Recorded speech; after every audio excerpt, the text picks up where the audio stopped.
Seperti seorang ibu yang mengatakan kepada saya dalam suatu pertemuan guru-guru. Ibu itu berkata kepada saya, "Anda tahu, anak saya dilahirkan untuk lambat. Ia selalu terlambat." Dan saya kira kadang-kadang kita merasa seperti ini. Namun kenyataannya adalah kita harus memastikan agar kita menyelesaikan sesuatu. Jadi kita ingin menjadi murid yang baik. Hey guys, selamat datang di ceramah murid teladan yang bagian ke-11. Pada hari ini, kita akan melanjutkan tentang master schedule. Kekuatan untuk mengetahui apa yang harus diselesaikan adalah bahwa kalian dapat memutuskan untuk menyelesaikannya sekarang atau nanti. Misalnya, pertimbangkan ini. Jika saya murid dan saya tahu ada PR matematika yang harus diselesaikan, dan saya duduk dan membuka halaman 20, dan saya harus membuat 15 latihan pada halaman 20, dan saya mempunyai daftar untuk dikerjakan. Dan itu adalah hal terakhir yang perlu saya selesaikan, dan sekarang pukul 7:10 malam. Dan saya siap mengerjakannya.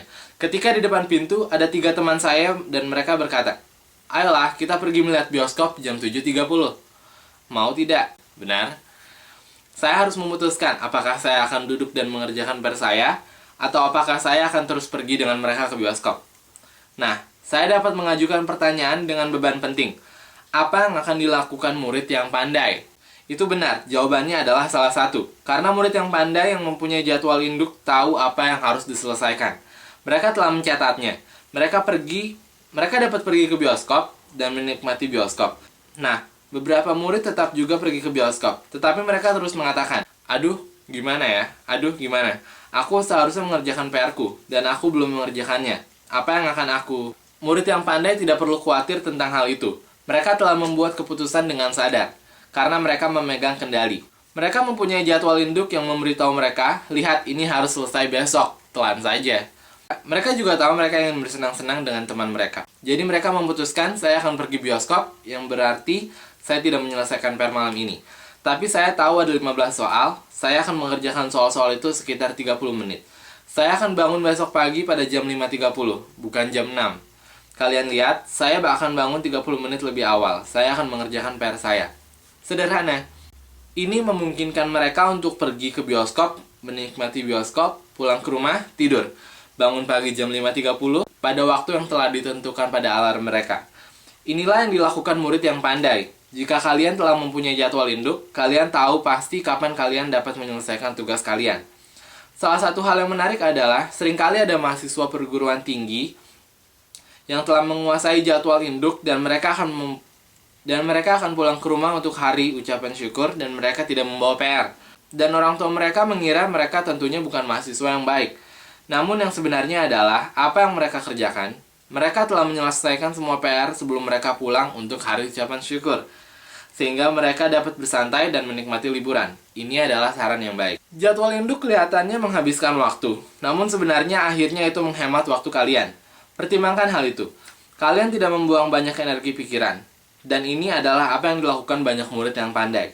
Mereka tahu bagaimana menghemat energi pikiran, sehingga mereka tidak membuang waktu mereka dengan menunda-nunda di mana-mana. Satu cara yang baik untuk menyelesaikan masalah penundaan adalah datang kepada orang tua dan akui kalau penundaan merupakan suatu masalah. Aku telah mencerahkan ceramah dia, mengatakan bahwa penundaan adalah masalah yang serius. Dan aku akan maju dan cukup jujur untuk mengakui bahwa itu adalah masalah bagiku. Dan terlalu sering aku hanya mencari-cari alasan. Aku perlu bantuan ibu.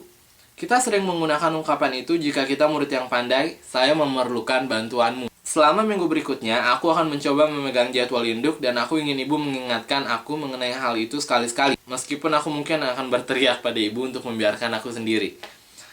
Harap maklum, aku tidak sungguh-sungguh berteriak pada ibu. Aku mungkin hanya marah karena aku mungkin perlu bekerja lebih banyak. Gunakan orang tua kalian untuk membantu kalian dengan dukungan mereka. Juga gunakan jadwal induk dalam studi kelompok. Saya sebut studi kelompok sebagai dinamika yang penting. Dan jadwal induk adalah cara bagi kelompok untuk bekerja bersama dengan sungguh-sungguh. Salah satu hal yang paling penting mengenai kelompok yaitu kalian bersama-sama membuat tugas.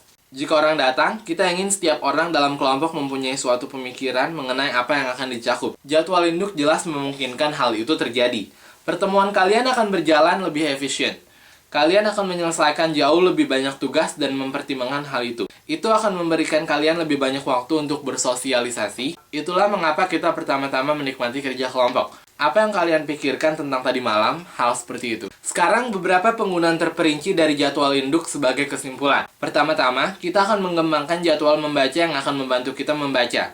Pertimbangkan hal ini sejenak. Dan mungkin bagi beberapa di antara kalian, ini akan memukul pikiran kalian. Jika kalian diwajibkan membaca 10 halaman sehari dari sebuah buku selama 30 hari, berapa halaman telah kalian baca pada akhir bulan? Hanya 10 halaman sehari? Nah, pertimbangkan hal ini. Saya mempunyai murid-murid yang akan melihat pada buku. Mereka diberi waktu 1 bulan untuk membacanya dan mengatakan, tak ada cara bagi saya untuk menyelesaikan buku ini. Tentu saja tidak ada cara bagi kalian untuk menyelesaikan membacanya dalam 3 malam. Murid yang pandai memperhatikan seluruh pekerjaan yang mereka hadapi. Mereka memperhatikan jumlah waktu yang mereka miliki, mereka membaginya satu dengan yang lain. Saya dapat mengambil novel 300 halaman. Saya dapat membaca 10 halaman setiap malam, yang mungkin tidak harus saya lakukan dengan sekali duduk. Saya dapat membaca 5 halaman pada pagi hari, saya dapat membaca 5 halaman pada malam hari.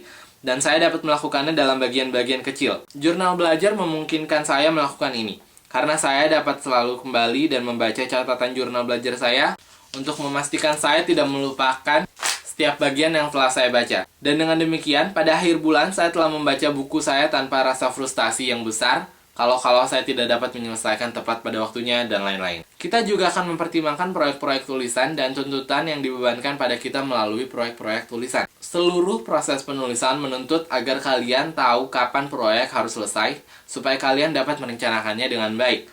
Dengan kata lain, kita ingin memastikan bahwa kita merencanakan pengeditan kita dengan baik. Sekian dulu pertemuan kita pada hari ini. Sampai bertemu di ceramah mulai teladan yang selanjutnya.